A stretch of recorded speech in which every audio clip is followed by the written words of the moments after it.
Howdy, folks, and welcome to Moose Podcast 240. Wow, 240 already. Cool. Hey, thanks for dropping by. I appreciate you taking time from your week, spending it with me, and listening to what trivia I have to pass on. I sure hope it helps you and your photography. Move it forward, get better at it, share more. Because remember, your photography can change the world. So thank you for stopping by. Also need to thank my good friends at Bedford Camera, bedfords.com, for sponsoring the Moose Podcast. Remember, folks, the special discount code is, it's a secret, MOOSE. Saves you real money. Most states, no sales tax, over $99, free shipping. Hey, I'm telling you, these are great people, super friendly, incredibly knowledgeable, great inventory. They're the folks I buy my stuff from. I recommend you go there as well. Use that special discount, save yourself some money. So thank you, bedfords.com. Bedford Camera, great folks. Let's get right into it. It's going to be a challenge to get it done in my time allotment. This podcast, Top 10 Things to Know About Your Camera. Now, this podcast is inspired by you folks. A bunch of people are asking these questions, and all together they added up to what's Moose's top 10 things he thinks you should know about your camera. Now, they're no in particular order, like, number one, I wrote them down as they came in, so that's the order. Let's get right to it. Top 10 things you should know about your camera. One of them, exposure modes. Most cameras have 4. Shutter priority, aperture priority, P for priority, that one, and then manual. What does Moose use? Common question. Other than when a plane with a prop has the prop turning, I'm always an aperture priority. Point blank. Aperture priority. I select the f-stop. I want for the depth of focus. The camera deals with the shutter speed. The shutter speed is stepless. This is such an important part. It's stepless. It's more accurate than we could ever be in manual mode, any other mode. So we have exactly what we want in focus with the exposure we want. Do I use manual mode? There are times when I will put it in time mode, like when I'm doing heavenly bodies. There might be some times I put it in manual mode if I'm shooting in a studio. Now let that sink in for a second. When I'm shooting in a studio. So how often does Moose shoot in the studio? That's why I say I never really use manual mode. So, shutter priority. I got a prop turning. Everything else, aperture priority. Something you should know. Something you should use. An important tool. The next thing of the top 10 goes right along with that, and that's exposure comp. How do you use your exposure comp? Here it is briefly. I'm always going to be underexposing for lots of reasons. Protects highlights, makes blacks darker, makes color more saturated, increases the shutter speed, makes images sharper. It's free. Exposure compensation is this incredible tool most people don't know is in their camera or how to use it. Now, this is my own personal opinion, and I use it as such. But with like the D5, the D6, the D850, all the Z bodies, when you go into plus exposure range, so in other words, you're done plus exposure comp, your normal 5 stops of light that the sensor can hold detail in is expanded to 6. Now, it doesn't mean if it's a really bright day that I instantly go into overexposure comp because you're going to blow out things. But it's a tool that's there that's when it's needed can make a difference. So exposure comp, incredibly important tool, especially for telling your story. What's the next thing in the top 10 list? This one is such a no-brainer. I'm surprised that I have to even mention it. But firmware. Do you know the firmware for your camera? Do you know if it's current and been updated. I can't speak for anybody else other than Nikon. And I'm here to tell you that when Nikon updates the firmware, there's nothing but goodness in it. Some of it isn't on the list. Some things just work better. Example, this last update for the D6, the Z6 II, Z7 II, radically underline, emphasize, bold, italicize, flashy, blinky, radically improves autofocus performance in low light scenarios. Seriously, I just can't get over how that firmware has so impacted that. And, I work in low light a lot. And, oh man, that firmware update, rocking it. And for those you don't know, the Z6 II and the Z7 II, you can now do the firmware update through SnapBridge. You don't have to even mess with the internet or cards and putting files in folders, none of that stuff. It does it right through SnapBridge. Firmware, so important. Next on that list, focus modes. I am blown away how people don't know their focus modes. And then they complain about the camera on autofocusing. It's like, hello, how can you expect the tool to do its job if you haven't told it what its job is? You got to remember, the camera. I love my cameras, all of them. I call them all the sweet bastards, the bastard though, because it doesn't know a thing unless we tell it. You have to know your focus modes. You got to know what they do, how they perform, and in what scenarios you're going to use this one and what scenarios you're going to use that one. I can tell you for myself, when I'm talking about the Z6 II, a lot of the times when I'm photographing critters, it's the autofocus, auto area AF mode with the animal eye detection. If not, I go to the wide AF. Those are my two go-tos, the Z6 II. On the D6 II, it's going to be either my C2, so group C2, which is a 3x15 sensor array that I have created within the camera, easy to do, or it's going to be the auto area AF with the animal eye detection turned on. So for my cameras, I know which two modes, I know how to quickly change them, and more importantly, I know that if I'm in this scenario, I'm going to use this focusing mode, that scenario, I'm going to use that focusing mode. How do you learn this for yourself? You got to get out and practice. What is it you're trying to photograph? If it's wildflowers, you're not going to use any of the modes I just mentioned. If it's race cars, you might use one I just mentioned, not the other. If you're photographing portraits, you might use a totally different mode.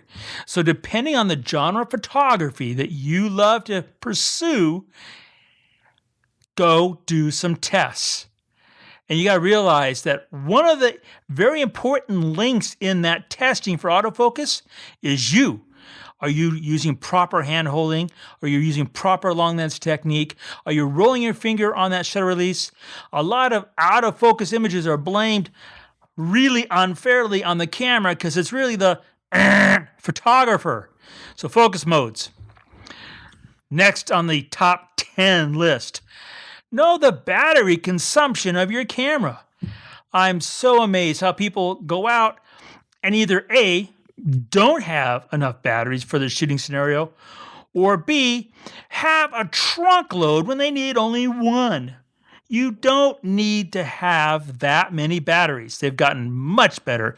And cameras don't eat power anything like in the good old days like with the D1, when every time you change that flash card, and we're talking, 128 megabyte card, you had to swap out batteries. You used to have a battery holder on my belt that would hold 2 batteries when I'm out shooting for the morning because it took 3 batteries to get through. That's not the case anymore. Know your camera, know the battery consumption. Here's something that's really important. D5, D6, and some of the off-market chargers for like the Z and the D50, D750 batteries, they have a refresh mode.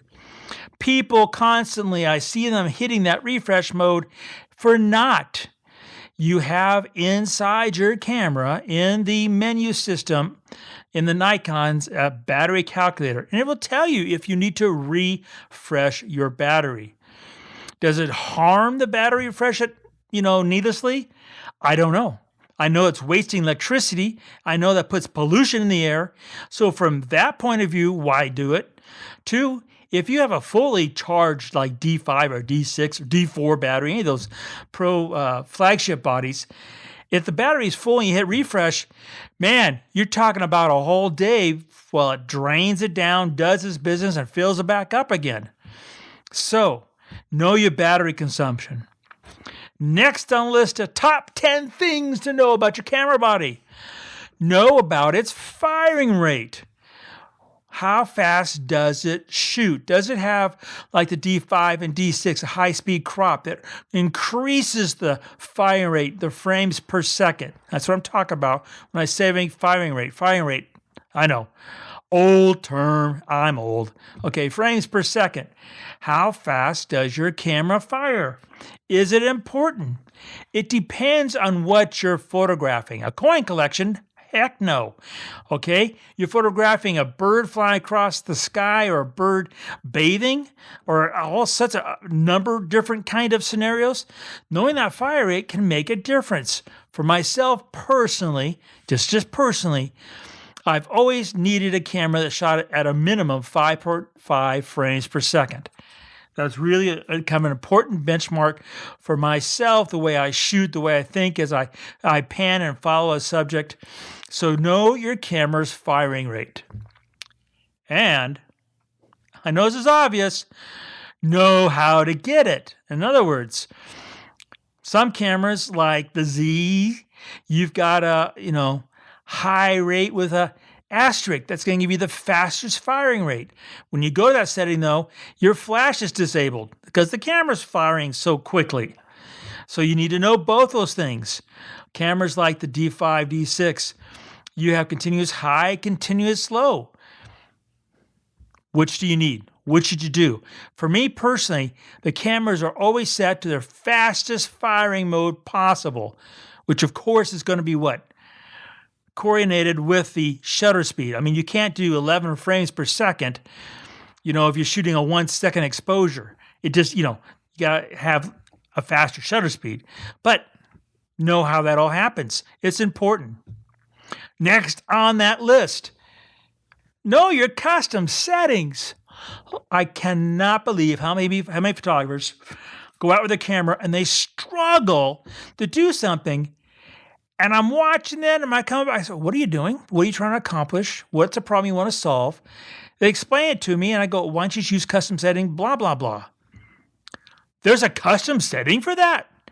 It's a common, question. There's a custom setting for that? Or how about if you're, let's say, shooting with a D6? Just go back to D6 custom settings, and let's refer back to autofocus. Now, you can change the delay of the autofocusing in the D6. That's to say, if you're panning along and you're in a grassy field and the grass is getting between you and the subject as you pan, you can change the way the autofocus perhaps gets tricked by that grass or not. So if you slow down the delay as the grass goes by as you're panning, if you have like a 4 or 5 on the scale, the camera will ignore the grass and stay on the subject. On the flip side, if you've got nothing point blank between you and your subject, like you're photographing a bird flying, you might want to set that to 1 so it doesn't delay. It's just bam, bam, bam, bam, doing its job. It's a simple custom setting, and knowing how to use it, you can increase the performance of the camera and improve your photography. Next on the list, it's a biggie. Auto white balance, AWB. What does your camera do or not do? How does it do it? What is the low end number? Is it 3,000 Kelvin? Is it 2,700? What's the top end? 8,000, 8,800. What does your auto white balance do? Some cameras have auto balance natural, some have an A1, some have warmer, some have colder. What does your camera have? And more importantly, what is the best for you? Get out there. Shoot something like a white and gray teddy bear. Do some simple shooting in full sun. Do some shooting in shade, in mixed lighting. Look at the color. Think it through. Know how your camera's computer is thinking so you can get it in line with your thinking. Next, know the special features of your camera you've paid for. These cameras nowadays have incredible features, making some tasks just a no-brainer. For example, time-lapse. Now you can do time-lapse. It'll tell you how long the final film will be, because the Nikons will take your time-lapse and make a film for you. You don't have to even compile it anymore.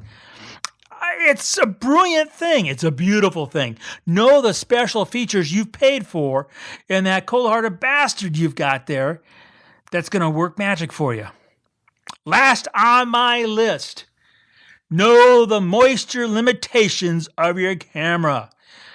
Can you go out in the moisture like I do with my D6 and not worry about it? Because if I can take the rain, the camera can. Can your camera do that? It's really important to know those moisture limitations, because some of the best photography is in some of the worst weather. Well, there you go. There's my top 10 things I think you should know about your camera to get the most out of it and to make the most of your photography. Thanks for dropping by, folks. Remember, make every click your story.